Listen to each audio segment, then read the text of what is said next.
మరి ఈరోజే మరి ప్రవీణ్ పగడాల గారి యొక్క రిపోర్ట్ని రివీల్ చేసినట్టుగా పోలీసులు మనం వార్తలు వస్తూ ఉన్నాయి.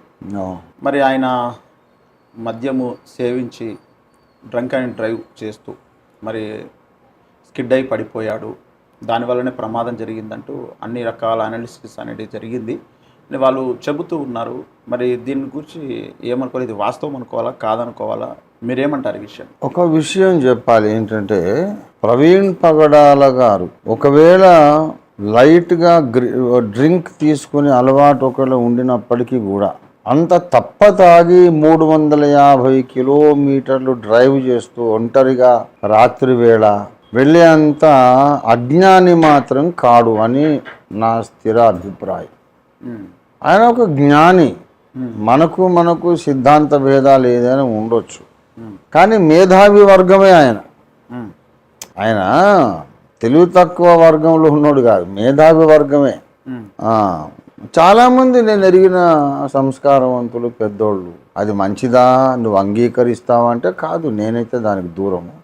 కానీ ఇంట్లో పడుకునేటప్పుడు చిన్నగా ఒక పెగ్ మోతాదు చిన్న వేసుకొని నిద్రపోయేవాళ్ళు పెద్ద పెద్ద ప్రొఫెసర్లు, డాక్టర్లు చాలామంది ఉన్నారు సమాజంలో. కానీ రోడ్డు మీద తాగి పడిపోయేటంత నీచమైనటువంటి త్రాగుబోతు అనే పరిస్థితి అయితే ప్రవీణ్ పగడాల గారికి ఉన్నదని నేనైతే ససేమిరా నమ్మలేను. This is my personal opinion. మరి ఇంకొక విషయం ఏంటంటే, అనుమానాలు పోలీస్ శాఖ వారు with all due respects for that department of the government, with all due respects నేను చెప్తున్నా, వాళ్ళు అనుమానాలు నివృత్తి చేయలేకపోయారు. ఇంకా ప్రశ్నలుగా మిగిలిపోయే ఉన్నాయి. ఇప్పుడు ప్రవీణ్ పగడాల గారి ఫుటేజ్, సీసీ ఫుటేజ్ అంతా చూపించామని, మరి అందులో ఒక చోట చూస్తే ఐ డోంట్ నో, ఆ వ్యక్తి ముఖం కోలగా ఇట్లా ఉంది, ఆయనేమో చబ్బి రౌండ్ ఫేస్.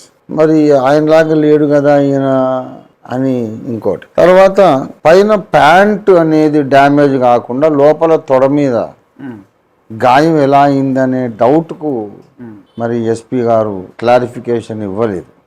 హెల్మెట్ది కూడా అంతే పరిస్థితి. తలకు గాయమైంది, హెల్మెట్కి ఎలాంటి డ్యామేజ్.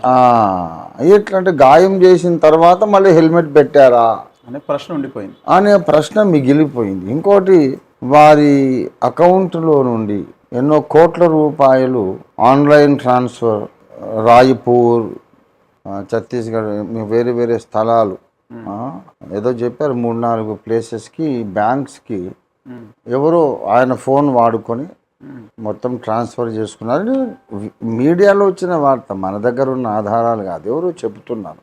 అది వాస్తవమేనా కాదా? మరి దాన్ని ఎందుకు పరిగణనలోనికి తీసుకోలేదు? ఎవరు వాళ్ళు? యాక్సిడెంట్ అయితే ఈయన మొబైల్ ఎవరి చేతిలోనూ వెళ్ళిపోయి తర్వాత ఎవరో ఈయన మొబైల్ బ్యాంకింగ్ ఉంటుంది కదా, ఆన్లైన్ మొబైల్ బ్యాంకింగ్ ద్వారా ఈయన కోట్ల రూపాయలు ఈయన అకౌంట్లో నుంచి వేరే అకౌంట్లోకి వెళ్ళిపోయింది అని అంటున్నారు. అది వాస్తవమా కాదా? అసలు ఈయన బ్యాంకింగ్ డీటెయిల్స్ అన్నీ బయట పెట్టండి, బ్యాంకింగ్ డీటెయిల్స్, కాల్ డీటెయిల్స్ అన్ని బయట పెట్టండి. అసలు 15 రోజుల టైం తీసుకున్నారు. అవును, రిపోర్ట్ ఇవ్వడం. ఆయన మద్యపానం చేసి నడిపాడు అనే మాట వీళ్ళు 15 రోజులు టైం తీసుకొని ఎందుకు అదే మళ్ళీ చెబుతున్నారు? అసలు పరిశోధన మొదలే పెట్టక ముందు ఒక హిందూ మతోన్మాది ఒక ఆయన చాలా వల్గర్గా అవాచ్యమైనటువంటి వల్గర్ భాషలో బూత్ మాటలు మాట్లాడుతూ, రిపోర్ట్ ఏమొస్తుందో నేను ఇప్పుడే చెప్తున్నా, ఆయన బాగా తాగి డ్రైవింగ్ స్కిడ్ అయ్యి పడిపోయి చచ్చిపోయాడని రిపోర్ట్ వస్తుంది అని ఆయన 10 రోజుల ముందే ఎట్లా చెప్పగలిగాడు? ఆయనకి ఎట్లా? ఆయన ఏమైనా దీర్ఘదర్శి, ఆయన ఏమైనా అగస్త్య మహర్షి లేకపోతే యాజ్ఞవల్క్య మహర్షి లాంటి మహానుభావుడా? ఆయనకేమన్నా దివ్యదృష్టి ఉందా? విదురునికి ఉన్నట్టు దూరదృష్టి, దివ్యదృష్టి ఏమన్నా ఉందా ఆయనకి? ఎలా చెప్పగలిగాడు?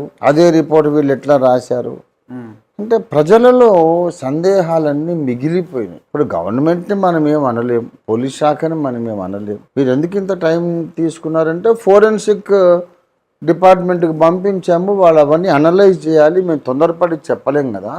కనుక ఫోరెన్సిక్ విభాగానికి పోయినప్పుడు వాళ్ళు అన్ని విభాగాల వాళ్ళు అనలైజ్ చేసి తర్వాత వాళ్ళు ఇచ్చిన ఫైనల్ రిపోర్ట్ను మేము ముందు పెట్టాము. ఎందుకంటే this has become a sensitive issue, communal issue అని ఎస్పీ గారు చెబుతున్నారు, స్పెషల్ ఇన్వెస్టిగేషన్ టీం. మరి అదేమో కానీ మీరు ఇంత ఫోరెన్సిక్ డిపార్ట్మెంట్ అంతా అనలైజ్ చేసిన తర్వాత చెప్పగలిగే మాట, ఒక క్రైస్తవ ద్వేషి, యాంటీ క్రిస్టియన్, మీరు అసలు మొదలు పెట్టక ముందు ఆయన అదే రిపోర్ట్ ఎట్లా ఇచ్చాడు? ఇన్వెస్టిగేషన్ చేయకముందే ఆయన చెప్పి రిపోర్ట్ చెప్పినట్టు, అంటే అదే రిపోర్ట్ వచ్చేటట్టుగా ఏమన్నా స్కెచ్ చేశారా అనే డౌట్ కూడా ఉంది.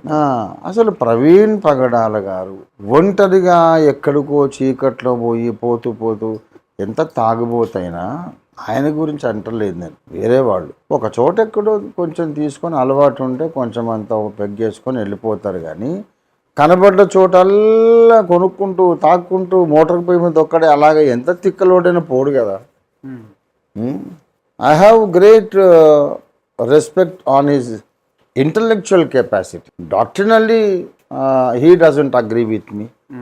నా బొట్టు ఉద్యమాన్ని వ్యతిరేకించాడు, హైందవ క్రైస్తవాన్ని వ్యతిరేకించాడు, that's a different matter. But intellectually ఆయన అంత ఏ పిచ్చోడు కాదు.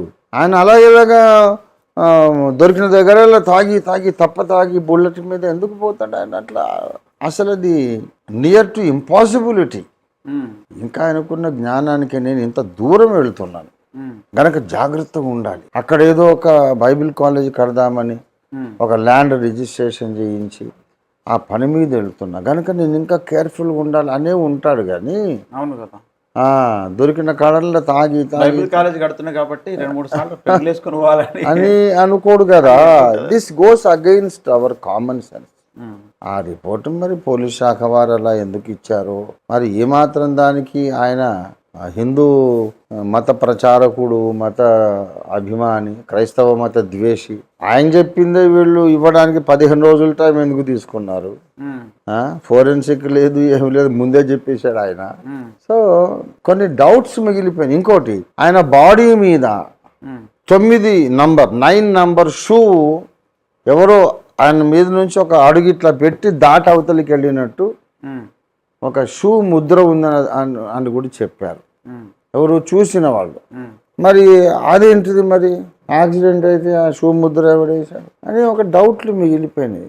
ఇప్పుడు ఎవరినో కాపాడాల్సిన విషయము మాకేమిటి అని పోలీస్ శాఖ వారంటే నేను వాళ్ళని ఏం అనలేను. ఉండొచ్చండి, ఇప్పుడు మీరు చెప్పింది రైట్ అయి ఉండొచ్చు. అయితే ఈ అనుమానాలన్నీ క్లియర్ చేయాల్సిన బాధ్యత వారికి ఉన్నదని నేను చెప్తున్నాను. డౌట్స్ అన్నీ క్లియర్ చేయాలి. అవును, ఊరికనే బండగా ఆయన మద్యపానం చేసి వెళ్ళినందుకు స్కిడ్ అయి పడిపోయారు. ఇంకొకటి అలాగా ఇంతకు ముందు కూడా ఒకసారి అదే జర్నీలో ముందు కూడా ఒకసారి స్కిడ్ అయి పడిపోయారు, గాయాలు అయినాయి, మళ్ళా లేచి ఒక్కడే పోతున్నాడంటే ఒక మాట. మూడోసారి పడడానికి ఇట్లా జరిగింది అని ఇప్పుడు ఒక మాట అండి, రోడ్డు మీద వెళ్తున్నవాడు యాక్సిడెంట్ అయి స్కిడ్ అయి పడిపోయి మళ్ళా లేచి కిక్ కొట్టి బండి స్టార్ట్ చేసేటప్పుడు, మళ్ళీ ప్రయాణం ఆరంభించేటప్పుడు ఇంటికి ఫోన్ చేసి చెప్పడా ఎవరికైనా? తప్పకుండా చెప్తారు, ఇట్లా అయింది, మరి నాకు ఇట్లా దెబ్బ తగిలింది, నేను పడిపోయాను, ప్రేయర్ అన్నా చెయ్యండి, కనీసం ఎవరన్నా సహాయానికన్నా రండి అని చెప్పడా? తప్పకుండా చెప్పాలి. ఒకసారి పడ్డప్పుడు చెప్పలేదు, రెండోసారి పడ్డప్పుడు చెప్పలేదు. ఎందుకు? ఆయన సతీమణి అంటున్నారు, సిస్టర్ జెసికా గారు, is a very loving daddy and I loving husband. మరి కనీసం భార్యకి చెప్పడా, కూతురుకు చెప్పడా? ఆయన క్లోజ్ అసోసియేట్స్ ఉన్నారు, వాళ్ళకి చెప్పడా? పడిపోతే లేచి అట్లాగే పోతుంటాడు, మళ్ళీ పడిపోతే మళ్ళీ అట్లాగే పోతూ ఉంటాడు. కనీసం తమ్ముడు నాకు ఇట్లా దెబ్బ తగిలిందని ఎవరికి చెప్పుకోరా? నేనైతే చెప్తాను, మీరైతే చెప్తారు కదా. అవును, పార్కులో పడిపోయిన తర్వాత పార్కులో 2 hours రెస్ట్ తీసుకుంటే సార్ ఒక కాల్ కూడా రాకపోయి ఉంటుందా? ఒక కాల్ కూడా చెప్పాలనిపించకపోయి ఉంటుంది. కాబట్టి ఈ ఇన్వెస్టిగేటివ్ మనము అనాలిసిస్ చేస్తే ఇదేదో fishy they are hiding something అని అనిపిస్తుంది. ఈ బాధ క్రైస్తవ సమాజంలో ఉండిపోతుంది. అది గవర్నమెంట్ వారికి, ప్రభుత్వ అధినేతలకు, పెద్దవారికి నేను చేసే విజ్ఞప్తి ఏంటంటే ఈ బాధ సమాజంలో ఉండిపోకుండా చేయండి. దయచేసి నా విజ్ఞప్తి ఏంటంటే ఇలాంటి డౌట్స్ అన్నీ కూడా క్లారిఫికేషన్ చేయండి, క్లియర్గా అసలు ఏం జరిగిందో. మరి ప్యాంట్ ఏం డ్యామేజ్ కాకుండా లోపల తొడకెట్లాగా గాయం, కాలిన గాయం అయింది. తర్వాత బ్యాంకులోంచి డబ్బులు ఎటో జంప్ అయిపోయినాయి అంటే అది ఎవరు చేశాడు, ఎలా చేశాడు, అసలు అయిందా కాలేదా, అయిందా కాలేదా, ఆ బ్యాంకు అకౌంట్ ఓనర్ ఎవడో పట్టుకుంటే మొత్తం కథ అంతా తేడతెల్లని తెలిసిపోతుంది కదా. కాబట్టి ఇలాంటివి అసలు అటువంటివి జరగపోని, లేకుంటే ఆయన బ్యాంకు దాని బ్యాలెన్స్ షీట్ అంతా కూడా మనం చూస్తే స్టేట్మెంట్ తీస్తే అసలు అట్లాంటివి జరగనే లేదు అనే క్లారిటీ ఇవ్వండి. అదంతా ఒకటి నోటుకొచ్చింది ఎవడో వాగాడు, ఆయన అకౌంట్లో నుంచి ఆ పర్టికులర్ డే ఒరిస్సాకు, ఛత్తీస్గఢ్కు, ఇంకో దగ్గరికి ఎలాంటి మనీ కూడా హెవీ అమౌంట్స్ ట్రాన్స్ఫర్ కాలేదు అనేదైనా క్లారిఫికేషన్. ఇదంతా చాలా చికాక్గా తయారైపోయింది. కాబట్టి I'm requesting the elderly people, responsible people of the government to clear all the doubts. అది నా హంబుల్ రిక్వెస్ట్. ఆయన పోయినవాడు ఎట్లా పోయాడు, ఇప్పుడు ఆయన తెచ్చుకోలేము. ఆయన అభిమానులు ఎన్ని వేల మంది, ఎన్ని లక్షల మంది ఉన్నా తెచ్చుకునేది అయితే సాధ్యం కాదు. కనీసం అసలు వాస్తవం ఏమిటి అనేది ప్రజలకు తెలియాలి. లేకపోతే ఏంటంటే ఇలాగే పాస్టర్లందరినీ ఏదో ఒక రకంగా చంపేసి, ఏదో ఒక రకంగా కేసుని హషప్ చేసి, అది మసిపూసి మారేడుకాయ చేసి చేస్తూ ఉంటారా ఇలాగా అనేది ఒక కమ్యూనిటీ లోపలనే ఒక కాన్ఫిడెన్స్ పోతుంది కదా, అభద్రతా భావం వస్తుంది కదా. కనుక ఇది సమాజానికి ఆరోగ్యకరం కాదు. దయచేసి గవర్నమెంట్ వారు మీరు ఇచ్చిన రిపోర్ట్ మంచిదే, కానీ కొద్దిగా ఏదో అమాయకులైన వాళ్ళు కొంతమంది ప్రశ్నలు అడుగుతున్నారు, వాటికి అన్నిటికీ సమాధానం చెప్పాలి, డౌట్స్ అన్ని క్లియర్ చేయాలి. పోలీసు వారు ఫైనల్గా ఏదో చెప్పారు, కానీ ప్రజల మనస్సులకు సంబంధించినంత వరకు మాత్రం కేసు ఇంకా క్లోజ్ కాలేదు.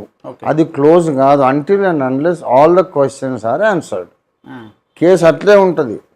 ప్రజల మనస్సాక్షి న్యాయస్థానంలో కేసు నడుస్తూనే ఉంటుంది 100 ఏళ్ళైనా. ఎట్లా అంటే ఇప్పుడు జాన్ ఎఫ్ కెనడీ గారిని చంపేశారు, American president John F Kennedy. ఎవడు చంపారు ఇప్పటిదాకా కూడా తెలియదు. అంత ప్రపంచంలో నంబర్ 1 టైట్ సెక్యూరిటీ ఉన్నటువంటి ఒక అగ్ర దేశాధినేతను చంపేశారు, అసాసినేషన్. ఈనాటికి కూడా అంత అగ్రరాజ్యం కూడా ఎవడో కనిపెట్టలేకపోయింది, కానీ ప్రజల్లోనైతే ఆ క్వశ్చన్ ఉండిపోయింది. కాబట్టి అలాంటి పరిస్థితి రానివ్వద్దు. కొంచెం వ్యవస్థ మీద మాకు నమ్మకం కల్పించండి అని బతిమాలుకుంటున్నాం. ఓకే. అది